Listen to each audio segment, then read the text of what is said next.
хора, сега ще правя тази времена. Вече направихме едно меченце и те си отиде. Хора. 25 лева.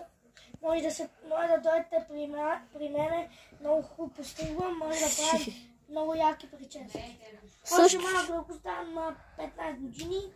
Ще работиш си направи един салон, нали, брат? Ще ме постригваш, нали, като чолеба ще ме направиш. Хора, извинявам се, че говори пред вас така. Ето го също смечока, къде го постригвахме. Тук е деската на Трайчо. Ето го трайката.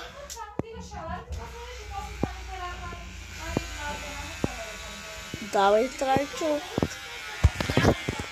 Трайчо, давай, брат. Ай, че те чакат още 3. Така, хора. Искаме. Добре. Кой почваме сега? Почваме ето този. Ето този бачок. Добре. А къде е огъня? Ето го, чакай да го изчисти малко. Чакайте, хора, приятели, да се гледа към снимачо.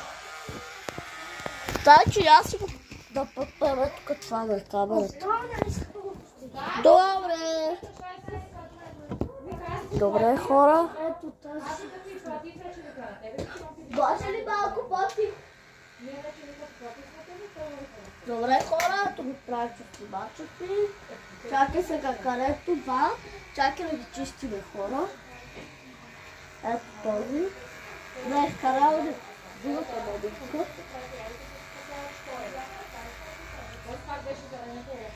Така, хора, ето.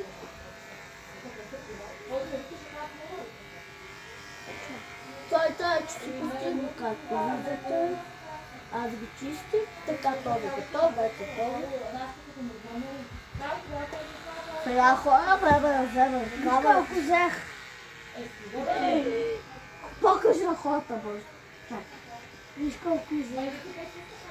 Покажи на хората, бе. Покажи, иска да покажеш. Чакай. Така, хора, нашия Трайчо малко ще направи бела.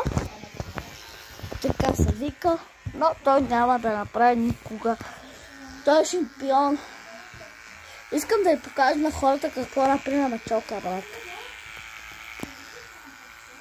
Хора, през това време Трайчо го постригва и си мисли нещо за другия мечок.